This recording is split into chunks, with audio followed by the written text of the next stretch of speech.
ලංකාපේ මාස්ටර්කාඩ් union පේ visa කියලා. ඒක විස්තරාත්මකව ඔයගලන්ට පැහැදිලි කිරීමක් කරන්න හරියාකාර ක්‍රෙඩිට් දෙකකට එන්නේ මේ විදිහට.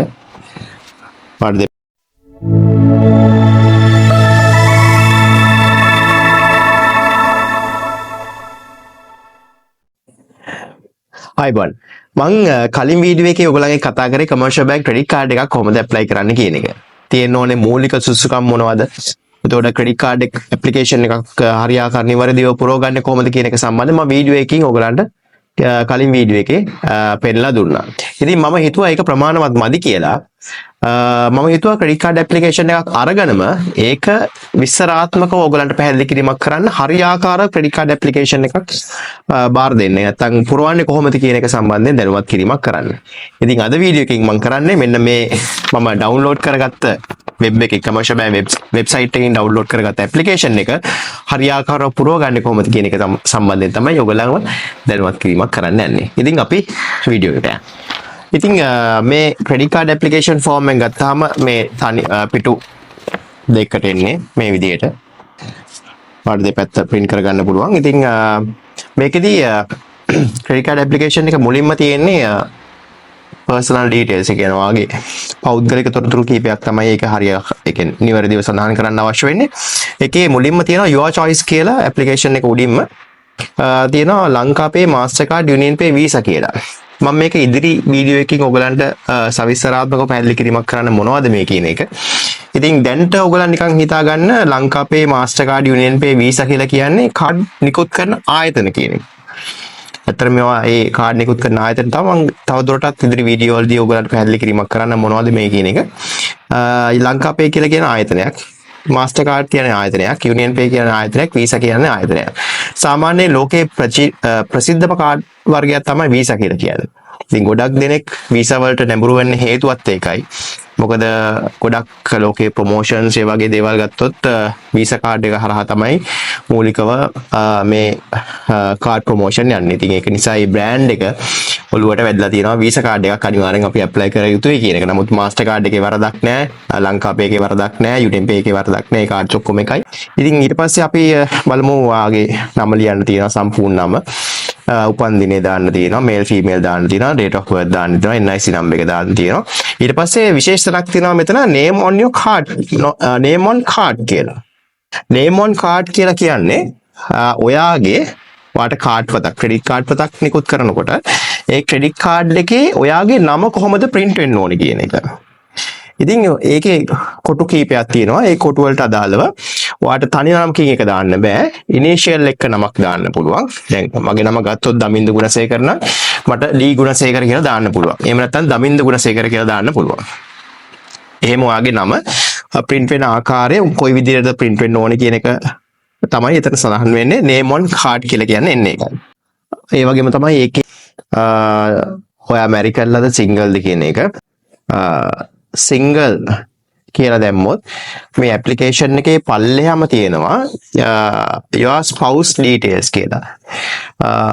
ඔයා සිංගල් මොත් මෙතන පුරවන්න අවශ්‍ය වෙන්නේ නැහැ කොහොමවත්.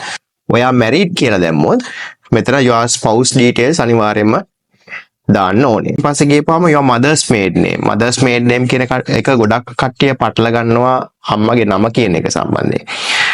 mother's maiden name කියලා කියන්නේ මවගේ විවාහයට පෙර වාසගම. ඔබගේ මවගේ විවාහයට පෙර වාසගම තමයි mother's maiden name කියලා කියන්නේ. ඔව් අපි ඊට පස්සේ එතනින් පල්ලෙහාට ගියපුවාම තියෙනවා details of residence කියලා. එතනදී home address කියන එකට අනිවාර්යයෙන්ම ඔයා දාන්න ඔයාගේ ID එකේ තියෙන address එක. ඊට පල්ලෙහාන් තියෙනවා අර mailing address කියලා එකක්. මේ mailing address එකට තමයි සාමාන්‍යයෙන් අපි correspondent address එක, ඒ කියන්නේ correspondence එවන්නේ බැංක් එකේ.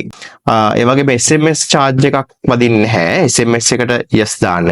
SMS alert එකට අනිවාර්යයෙන්ම yes දාන්න. මොකද යම්කිසි ගණනුවක් කරොත් ඔයා දන්නවා කාඩ් එකකින් මේ වගේ දෙයක් වුණා කියන එක සම්බන්ධයෙන් දැනුවත් කිරීමක් කරන්න තමයි SMS පණිවිඩයක් එවන්නේ. දැන් අපි කියමුකෝ අපි නොදැනුවත්වම කාඩ් එක නැති වුණා කියලා.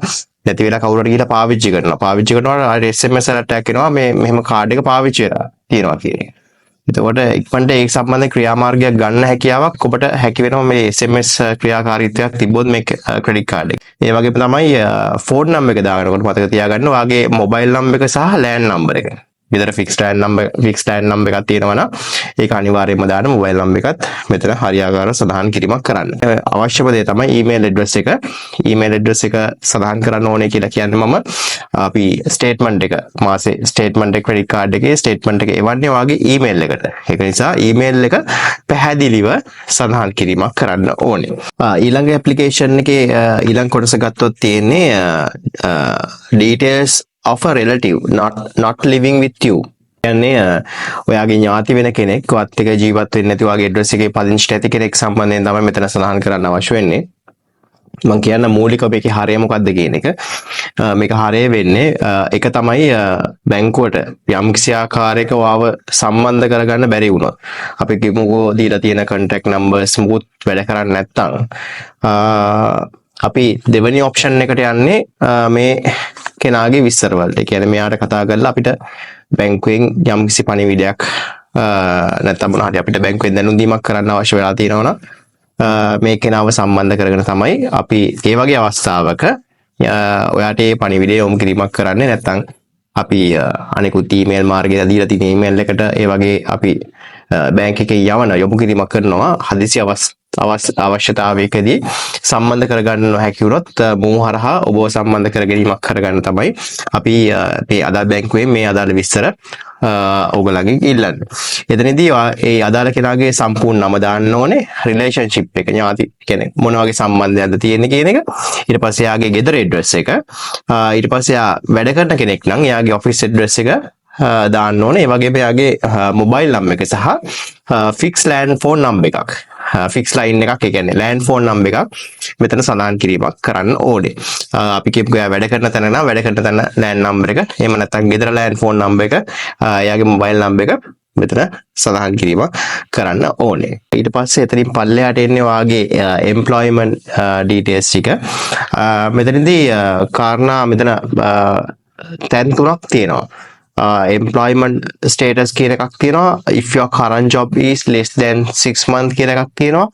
for self employed applicant only කියලා තුනක් තියෙනවා. headlines තුනක් කරලා තමයි මේ ඔයාලට පුරවන්න තියෙන්නේ. ඒකෙදි ඔයා salary employed කෙනෙක් නම් මේකෙදි ඔයා ටික් කරන්න ඕනේ salary employed කියලා. self employed නම් කියන්නේ ඔයා business එකක් වගේ කරන කෙනෙක් නම් self employed කියලා දාන්න ඕනේ.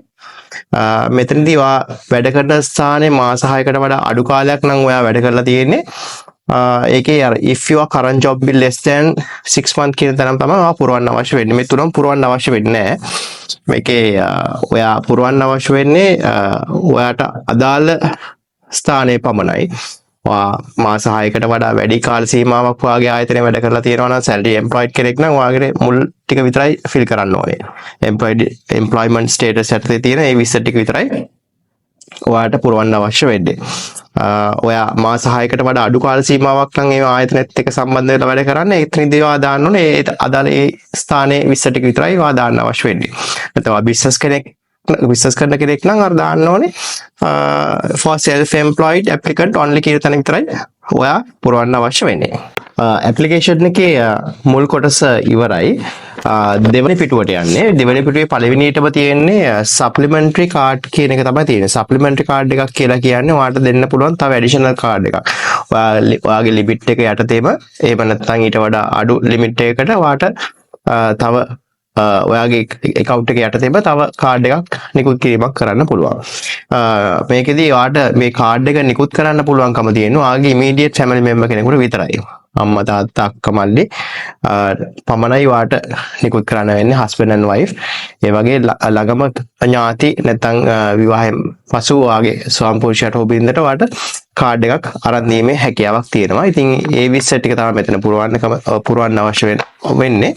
එතනදී එතන තියෙනවා supplementary limit කියලා තරක් තියෙනවා. කොඩියට අර name on card කියලා කොටු කීපයක් දිගට තියෙන එකේ පල්ලෙහා තියෙනවා supplementary limit කියලා. මේකෙන් අදහස් කරන්නේ ඔයාට පුළුවන් ඔයාගේ limit එකෙන් percentage එකක් දෙන්න. ඒ කියන්නේ percentage එකක් කියලා කියන අපි ගත්තොත් ඔයාට limit එක රුපියල් ලක්ෂයක වගේ limit එකක් credit card එකකින් හම්බ වෙනවා නම් ඒකේ 25000ක් 25ක් කියලා කියන්නේ 25000ක් ඔයාට දෙන්න පුළුවන් supplementary card එකට පාවිච්චි කරන්න. එහෙම නැත්නම් 50ක් දෙන්න පුළුවන්. ඒ කියන්නේ 50000ක් පාවිච්චි කරන්න. නැත්නම් 75ක් නැත්නම් ඒ කියන්නේ 75,000ක් දෙන්න පුළුවන්. නැත්නම් 100%ක්ම දෙන්නත් පුළුවන්. ඒ කියන්නේ 100%ක්ම දෙනවා කියලා කියන්නේ ලක්ෂ කාඩ් දෙකක් කියන්නේ ඔයාලට ලක්ෂයයි සප්ලිමන්ට් කාඩ් එකට ලක්ෂයක නෙමෙයි. ලක්ෂ ලිමිට් එක ඔයාලට ෂෙයා කරගෙන පාවිච්චි කරන්න පුළුවන්. ලක්ෂය ඒ කියන්නේ 100%ක්ම ලබා දෙනවා කියන එකෙන් අදහස් වෙන්නේ ඒකයි. ඒ කියන්නේ එම ලිමිට් එකම දෙන්නට ෂෙයා කරගෙන පාවිච්චි කරන්න පුළුවන් කියන එක තමයි ඒකෙන් අදහස් කරන්නේ. එතනින් එහාට ගිහපුවාම card delivery and payment date කියන එකක් තියෙනවා. ඒක ගොඩක් වැදගත්. ඉතින් ඒක වෙන්නේ මෙහෙමයි.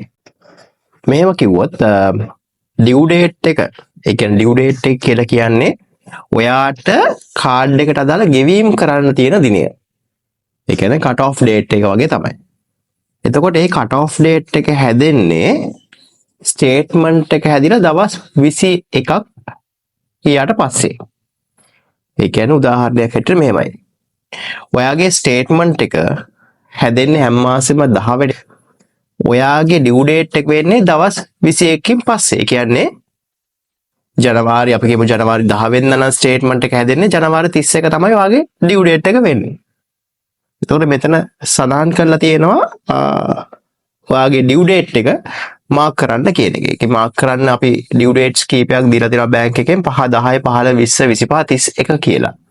ඉතින් ඒකෙදි ඔයාට පුළුවන් ඔයාගේ සැලරි ඩේට් එක ටාගට් කරලා ඒකට ආසන්න දින මෙතනදී මාක් කරන්න හැකියාවක් තියෙනවා. දැන් මම ඔයාලට කියලා දෙන්න. ඩියු ඩේට් එකේදී ඩියු ඩේට් එක කිව්වහම බිලිං සයිකල් එක කොහොමද ඉවර වෙන්නේ කියන එක. දැන් සාමාන්‍යයෙන් 5 කියලා කිව්වොත් ඩියු ඩේට් එක 5 කියලා කිව්වොත් සාමාන්‍යයෙන් ස්ටේට්මන්ට් එක හැදෙන්නේ 15 වෙනිදා. 15 වෙනිදා තමයි ස්ටේට්මන්ට් එක හැදෙන්නේ. එතකොට 15 වෙනිදා ජනවාරි මාසේ 15 වෙනිදා බිල් එක හැදුනා නම් පෙබරවාරි මාසේ 5 තමයි වාගේ ඩියු ඩේට් එක වෙන්නේ. එතකොට ඩියු ඩේට් එක 10 වුණොත් වාගේ ස්ටේට්මන්ට් එක හැදෙන්නේ 20. එතකොට 15 වුණොත් ස්ටේට්මන්ට් එක හැදෙන්නේ 25 වගේ තමයි ඩියු ඩේට් එකට දවස් 21කට කලින් තමයි වාගේ ස්ටේට්මන්ට් එක හැදෙන්නේ.